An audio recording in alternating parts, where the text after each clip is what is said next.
నమస్కారం. దేవరాగం కార్యక్రమానికి స్వాగతం. ప్రతి ఉదయం ఆధ్యాత్మిక జ్యోతులను ప్రసరించే దేవరాగం కార్యక్రమంలో ముందుగా ఈరోజు పంచాంగం, రాశి ఫలాలు తెలుసుకుందాం. నమస్కారం. స్వస్తి శ్రీ శార్వరినామ సంవత్సరము, దక్షిణాయనము, శరతృతువు, కార్తీక మాసము, కృష్ణపక్షము, ఏకాదశి తిథి, శుక్రవారము. ఈరోజు ఏకాదశి తిథి ఉదయం 10 గంటల 2 నిమిషముల వరకు ఉంటుంది.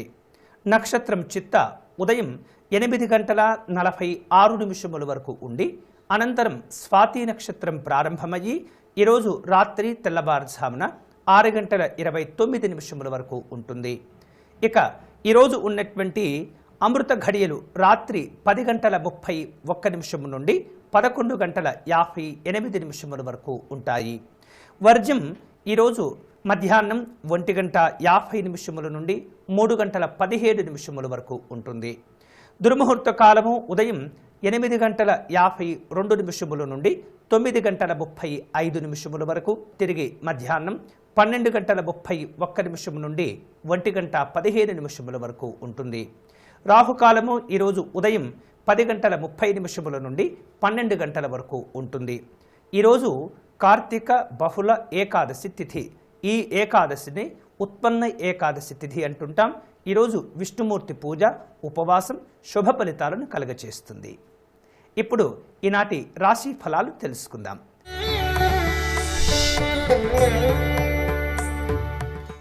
మేషరాశి. మేషరాశి వారు ఈరోజు వివిధ కార్యక్రమాల్లో పాల్గొనే సందర్భంలో తప్పనిసరిగా జాగ్రత్తలు తీసుకుంటూ ఉండాలి.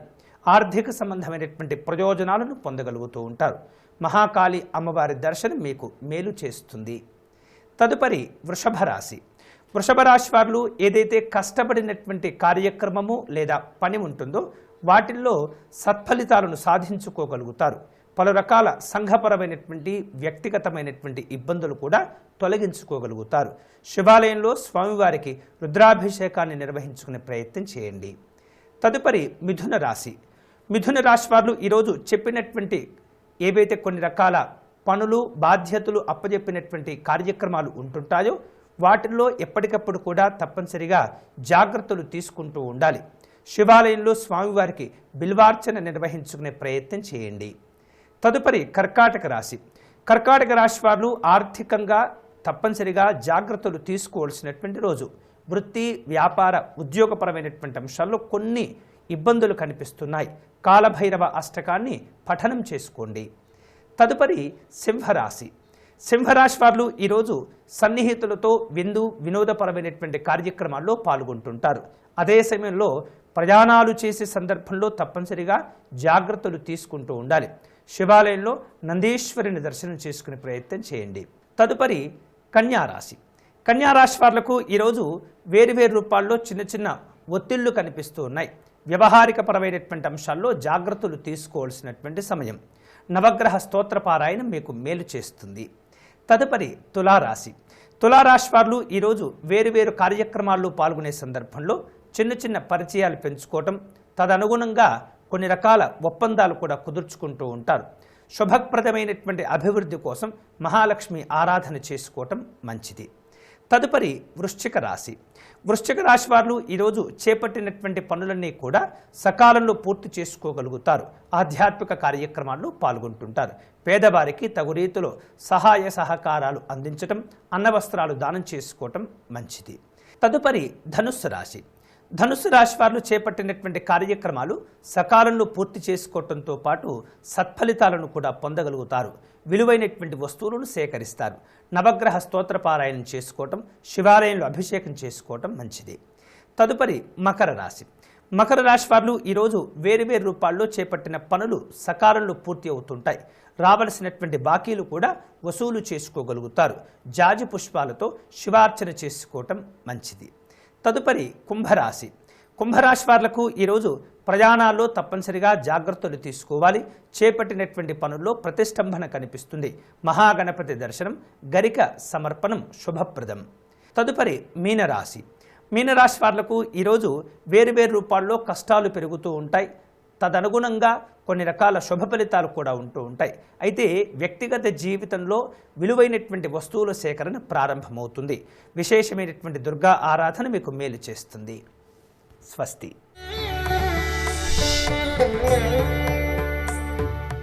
కలియుగ ప్రత్యక్ష దైవం శ్రీ వెంకటేశ్వర స్వామి కొలువైన ప్రసిద్ధ పుణ్యక్షేత్రం తిరుమల.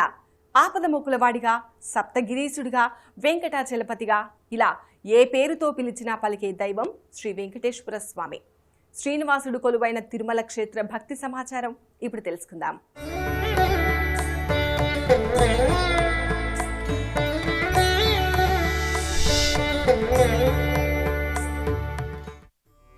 తిరుమల శ్రీ వెంకటేశ్వర స్వామివారికి షట్కాల పూజలు జరుగుతాయి. నిత్య పూజా కైంకర్యాలతో పాటు స్వామివారికి శుక్రవారం ప్రత్యేక పూజలు జరుగుతాయి. ఈరోజు స్వామివారికి అభిషేక సేవ నిర్వహిస్తారు. శుక్రవారం జరిగే అభిషేక సేవ శ్రీనివాసునికి జరిగే సేవలన్నింటిలోకి విశిష్టమైనది. అభిషేక సేవ సమయంలో నిత్య కళ్యాణ శోభితుడైన స్వామివారి నిజరూప దర్శనం లభిస్తుంది. ప్రస్తుతం ఈ సేవలన్నీ ఏకాంతంగానే నిర్వహిస్తున్నారు. యాద మహర్షి తపస్సుకు మెచ్చి సింహరూపుడైన నరసింహస్వామి స్వయంభువుగా శాంతమూర్తిగా వెలిసిన పుణ్యక్షేత్రం ఈ యాదాద్రి. ఇక్కడి నరసింహుణ్ణి ఆపదలను పోగొట్టే ఆపద్బాంధవుడిగా, అభయప్రదాతగా భక్తులు కొలుస్తారు.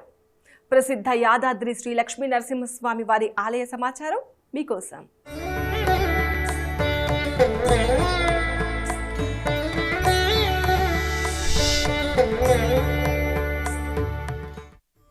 నిన్న యాదాద్రి లక్ష్మీ నరసింహస్వామి వారిని 8,000కు పైగా భక్తులు దర్శించుకున్నారు. నిన్న స్వామివారి ఆదాయం 12,66,716 రూపాయలు. ఈరోజు బాలాలయంలో కొలువైన లక్ష్మీ నరసింహుడికి అభిషేకం, అర్చన, అష్టోత్తర పూజలు నిర్వహిస్తారు. ఉదయం మండపంలో స్వామివారి నిత్య కళ్యాణం నిర్వహిస్తారు. సాయంత్రం బాలాలయంలో లక్ష్మీ నరసింహులకు వెండి జోడు సేవలు నిర్వహిస్తారు. భగవద్గీత అనేది ఒక తత్వ సత్యం. నాటి కురుక్షేత్ర యుద్ధ సమయంలో కృష్ణుడు అర్జునుడికి చెప్పిన జీవిత సత్యాలు నేటికి కూడా మానవ జాతికి మార్గదర్శకాలు. ఆచరణ యోగ్యమైన ఎన్నో మంచి విషయాలు ఇమిడి ఉన్న ఈ భగవద్గీత సారాన్ని శ్రీ శ్రీ శ్రీ త్రిదండి చిన్నజీయ స్వామి వారి మధుర భాషణలో విని తరిద్దాం.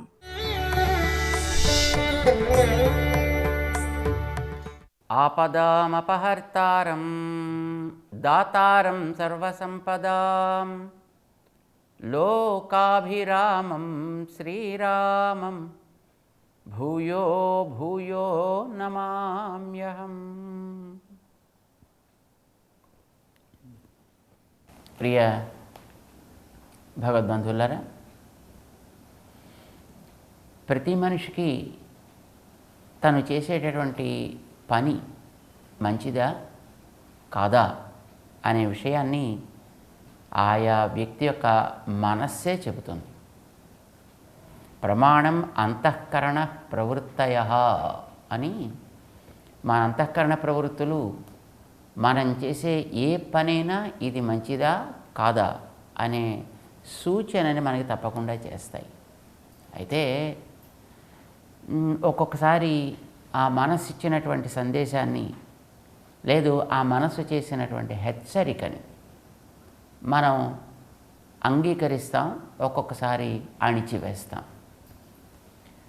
అది శరీరానికి నచ్చింది అని అనుకుంటే అంగీకరిస్తాం, శరీరానికి నచ్చలేదనుకుంటే దాన్ని అణిచి శారీరకమైనటువంటి సుఖాన్ని అందించే ప్రయత్నం చేస్తాం.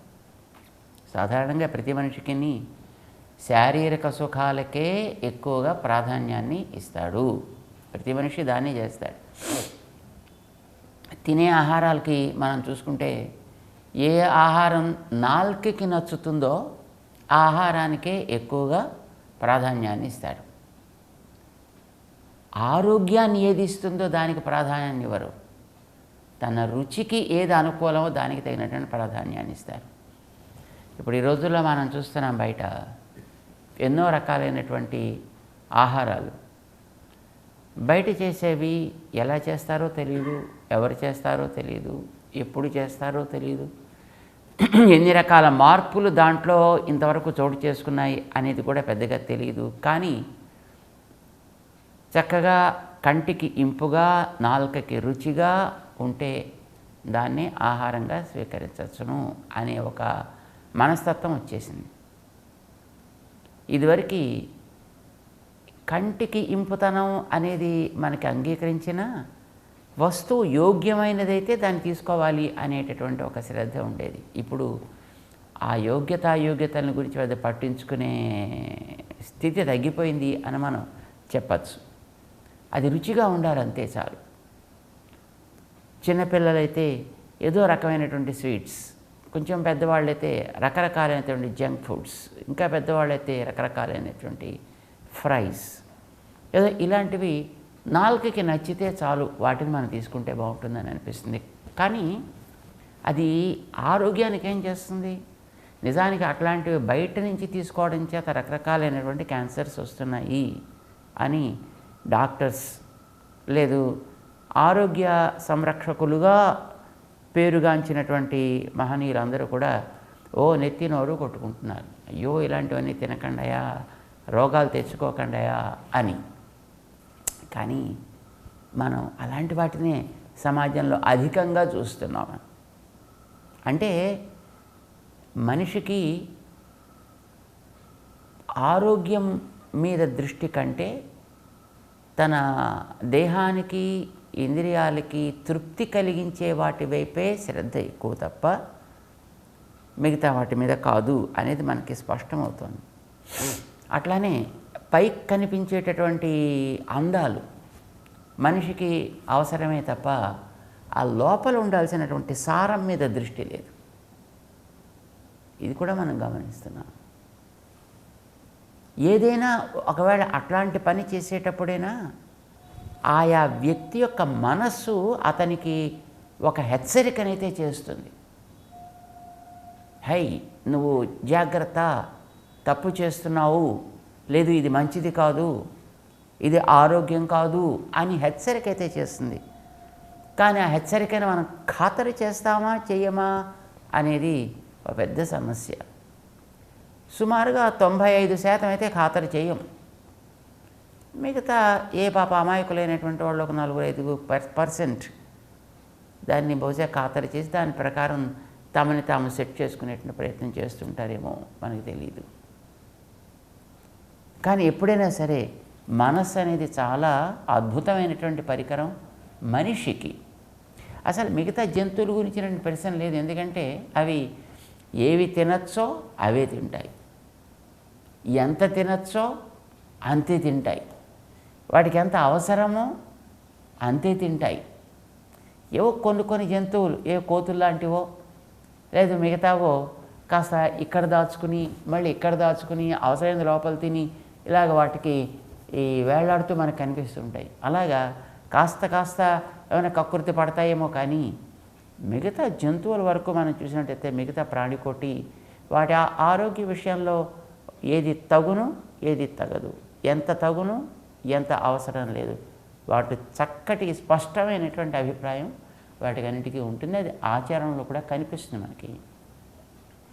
రేపటికి దాచుకోవాలి అనేటటువంటిది చాలా వరకు ఉండదు. అది ఉన్నది ఒకే ప్రాణి, అది మానవుడు. అందుకోసం మనిషికి చెప్పాల్సి వచ్చింది నీతులని, మనిషికి బోధించాల్సి వచ్చింది హితము అనేది. మిగతా వాటికి ఎవరు బోధించక్కర్లేదు. మనిషికి మనస్సు అనేది ఒకటి ఉంది కనుక ఆ మనస్సుని జాగ్రత్తగా పెట్టుకోవడం అనేది చాలా అవసరం. ఇది ఎప్పుడు మనకి హెచ్చరిస్తూ ఉంటుంది అనే మనకి శాస్త్రాలు చెప్తున్నాయి. దాంతోపాటు అనుభవంలో కూడా మనకి దాన్ని మనం చూడొచ్చు. అర్జునుడికి భగవద్గీతలో 2వ అధ్యాయపు ఆరంభంలో శోకం కలిగింది. ఆ శోకం తన ఆచార్యుడైనటువంటి ద్రోణుణ్ణి, తన తాతగారైనటువంటి భీష్ముణ్ణి తాను హింసించవలసినటువంటి స్థితి ఏర్పడుతుందే అనేటటువంటి బాధ కలిగింది అతనికి. ఇది అతనికి కలిగినటువంటి శోకం. ఇది తప్పు అని అతనికి అనిపిస్తోంది, కానీ యుద్ధానికైతే అతను సిద్ధపడి వచ్చాడు. తప్పు అని తెలుస్తోంది, కానీ అది చేయాల్సిందే అని కూడా అనిపిస్తోంది. పైగా తనకి మిగతా వాళ్ళు చెప్పేటువంటి ఉపదేశాల వల్ల కూడా ఇది తన యొక్క కర్తవ్యము అని తెలుస్తోంది. కానీ అయ్యో అనేటటువంటి మనసులో ఒక రకమైనటువంటి కారుణ్యం కూడా ఏర్పడుతుంది. అర్జునుడికి తెలుస్తోంది తన స్థితిలో ఏదో మార్పు వచ్చింది. నిజానికి తను ఎప్పుడూ ఈ రకమైనటువంటి పరిస్థితిని అనుభవించలేదు. ఇదివరకు ఎప్పుడు కూడా తాను ఇట్లాగా దిగులుగా మాట్లాడలేదు. నిజానికి ఎదటవాడి యొక్క దీనస్థుతిని చూసి అలాంటి వాడిని ఓదార్చాల్సినటువంటి ఒక యోగ్యత కలిగినటువంటి అర్జునుడిని ఈవేళ ఇతన్ని చూసి అయ్యో అనుకోవలసినటువంటి స్థితిలోకి వెళ్ళాడు అతను. అలా ఉన్నాననే విషయం కూడా అతనికి అనిపిస్తోంది. అంటే తన మనస్సు అతనికి హెచ్చరిక జారీ చేస్తోంది, నువ్వు అవసరం లేనటువంటి స్థితిలోకి దిగజారుతున్నావు, జాగ్రత్త అని తెలుస్తోంది. అంటే మనం గతంలో 1వ అధ్యాయంలో చెప్పుకున్నాం, అర్జునుడు ఒక రకమైనటువంటి అహంకారం కలిగినటువంటి వ్యక్తే ఆయన కూడా. కానీ ఏ వ్యక్తిని తను ఆశ్రయిస్తాడో ఆ వ్యక్తి యోగ్యుడైనట్లయితే మనలో ఉండేటటువంటి లోపాలను కూడా అతను సవరించి మనని మంచి మార్గంలో పెడతాడు. ధృతరాష్ట్రుడు సంజయుడిని ఆశ్రయించాడు, కానీ సంజయుడి యొక్క శక్తి ధృతరాష్ట్రుడిని మార్చడానికి చాలలేదు. దుర్యోధనుడు ద్రోణాచార్యుల వారిని ఆశ్రయించాడు, కానీ ద్రోణాచార్యుల వారికి దుర్యోధనుడిని మార్చే అవకాశమే లభించలేదు. కానీ అదృష్టం ఏమిటంటే అర్జునుడు శ్రీకృష్ణుడిని ఆశ్రయించాడు. శ్రీకృష్ణుడి యొక్క ప్రభావం అర్జునుడిని క్రమంగా మార్చడానికి తగినట్లుగా ఉంది కనుక అర్జునుడిలో ఒక రకమైన మార్పు ఏర్పడుతుంది. అలాగ మార్పు కలిగించే సత్తా ఉన్నవాడే శ్రీకృష్ణుడు కనుకనే అతనికి ఒక పేరు పెట్టుకున్నాం. మనం పెట్టుకోవడం వేదవ్యాస భగవానుడు పెట్టాడు. ఏమని? ఋషికేశ. హృషీకములంటే ఇంద్రియాలకి పేరు. ఆ హృషీకములకి ఈశుడు నియంత. ఎవరి హృషీకాలకి? సకల ప్రాణికోటి యొక్క హృషీకాలకి, సర్వప్రాణికోటి ఇంద్రియాలకి కూడా నియంత సాక్షాత్తు భగవానుడే. అందుచేత అర్జునుడిలో ఒక యోగ్యతని కలిగించి అతనిని ఒక సాధనంగా చేసుకుని బాగుపడగోరేటటువంటి మానవులందరికీ అవసరమైంది ఏదో దాన్ని అందించాలి అనే నిర్ణయం శ్రీకృష్ణుడు తీసుకుని ఉండడం చేత, అసలు శ్రీకృష్ణుడి యొక్క అవతారపు ప్రయోజనమే అది కావడం చేత అర్జునుడిలో యోగ్యత లేకపోయినప్పటికీ ఆ యోగ్యతని ఏదో ఒక రకంగా తనే పండించి అప్పుడు అతని ద్వారా అందించాలి. అంటే సాధనాన్ని కూడా తను మంచిగా మలుచుకుని తనకు కావాల్సిన పని చేసుకుందాం అని అనుకుంటున్నాడు అన్నమాట శ్రీకృష్ణుడు. ఇప్పుడు ఏదైనా దాన్ని కొయ్యాలి అని అనుకున్న వ్యక్తి ఓ రేకు మొక్కను తెచ్చుకొని దాన్ని బాగా అరగదీసి దానికి పదును కలిగించి అప్పుడు దాన్ని ఒక కత్తిలాగా తయారు చేసి దాంతో చేయాల్సిన పనులు చేసుకుంటూ ఉంటాడు. అంటే సాధనాన్ని మనమే తయారు చేసుకుంటాం, చేయవలసిన పని మనం చేస్తుంటాం. అదే క్రమంలో శ్రీకృష్ణుడు కూడా తనకి సాధనంగా ఉండదగినటువంటి వ్యక్తి అర్జునుడు అని నిర్ణయం చేసుకుని అతన్ని తానే తయారు చేసుకుంటున్నాడు. అందుకోసమే మొట్టమొదట అహంకారం గడ్డకట్టి ఉండేటటువంటి అర్జునుడిని ఒక విషాద స్థితిలోకి తీసుకొచ్చాడు. విషాదం అనేది మనం చెప్పుకున్నాం గతంలో. ఏంటది? ఒక గట్టిగా ఉండేటటువంటి ఒక మట్టి బెడ్డని మొట్టమొదట కాస్త మెత్త చేసి దాన్ని పగిలేటట్టు చేసి ఆ తర్వాత ద్రవీభూతం అయ్యేట్టు చేసి ఆ తర్వాత దాన్ని క్రమంగా కరిగించి చేరవలసిన చోట ఎక్కడో అక్కడికి చేర్చుట. ఇది మామూలుగా మట్టికి మనం చేసేటటువంటి పని. కానీ మరి మనిషి అంతకంటే బుద్ధిమంతుడు కదా, అంతకంటే యోగ్యుడు కదా. మనస్సు అనేది అంతకంటే చాలా శక్తి కలిగినటువంటి ఒక వస్తువు కదా, సాధనం కదా. అందుకోసం దీనిని జ్ఞానంతో, ఉపదేశంతో, ఆలోచనతోటి ఆ స్థితిలోకి తీసుకువెళ్ళాలి అని మొట్టమొదట ఎదుట పక్షాన్ని చూసినప్పుడు అతడిలో ఒక రకమైనటువంటి జాలి కలిగేటట్టు చేశాడు. ఆ కలిగిన జాలి వల్ల మనసు కాస్త ఇదివరకు రాయిలా ఉండేది కాస్త కొంచెం కరగడం ప్రారంభించింది. కరగడం అంటూ జరిగితే ఆ కరిగిన దాన్ని ఇటు ప్రవహింపచేయాలా, అటు ప్రవహింప చేయాలా అనేది ఎలాగో అసలు కరగడం అనేది లేకపోతే అది వేరే విషయం. దుర్యోధనుడికి అసలు కరగడం అనేదే లేదు అతనిలో, అంచేత అతనికి ఏం చేయలేడు తను. కానీ అర్జునుడికి కరగడం అనేటువంటి ఒక యోగ్యత ఉంది కనుక అతని మనస్సుని తను కరిగించి దాన్ని ద్రవీభూతం కావించి అప్పుడు చేయాల్సిన ఉపదేశం ఏదో తను చేయాలి కనుక ముందర ద్రవీభూతం అయ్యేటటువంటి స్థితిని తీసుకొచ్చాడు. అర్జునుడికి జాలి చేత కలిగినటువంటి విషాదం మనస్సుని కరిగించి మొట్టమొదట ఎదుట పక్షంలో ఉండేటటువంటి తన పక్షంలో ఉండేటటువంటి ఆ సైన్యాన్ని అంతటిని చూసి అయ్యో వీళ్ళనా యుద్ధంలో నేను సంహరించేది అని అనిపించాడు. అది ఒక చోటకి ఏకాగ్రపరిచి భీష్ముడి విషయంలోనూ ద్రోణుడి విషయంలోనూ అదే రకమైనటువంటి ఆ దిగులు, అదే రకమైనటువంటి ఒక జాలి, అదే రకమైనటువంటి ఒక ఆక్రోశం అతనిలో పెరిగేటట్టు చేశాడు. అయ్యో వాళ్ళిద్దరికీ ఇట్లాంటి స్థితి కలిగించాలి నేను అనేటటువంటి ఒక దీన దయనీయ స్థితికి అర్జునుడి మనసు చేరిందనమాట. ఇది బాగా కరిగి అది ఆచార్య పాద సన్నిధానానికి వెళ్ళి శరణాగతి చేసేట్టు చేయాలి. చేరాల్సిన చోటు అది. అంచేత అక్కడ దాకా దీన్ని ప్రవహింప చేయడానికి ముందర కరిగించాలి కనుక ఇప్పుడు బాగా కరిగించాడు. ఆ కరిగినటువంటి స్థితి ఇప్పుడు బాగా చివరి స్థాయికి చేరిందనమాట. చివరి స్థాయికి చేరింది కానీ ఇప్పుడు అతనికే తెలుస్తోంది, ఏమిటి నాకు ఇట్లాంటి ఒక దయనీయమైనటువంటి స్థితి వచ్చింది, నేను ఇదివరకు ఎప్పుడు ఇట్లా లేనే, ఎందుకు ఇవాళ ఇలా అయిపోయాను నేను అని తన యొక్క స్థితిని తాను కృష్ణుడికి వివరిస్తున్నాడు 7వ శ్లోకంలో.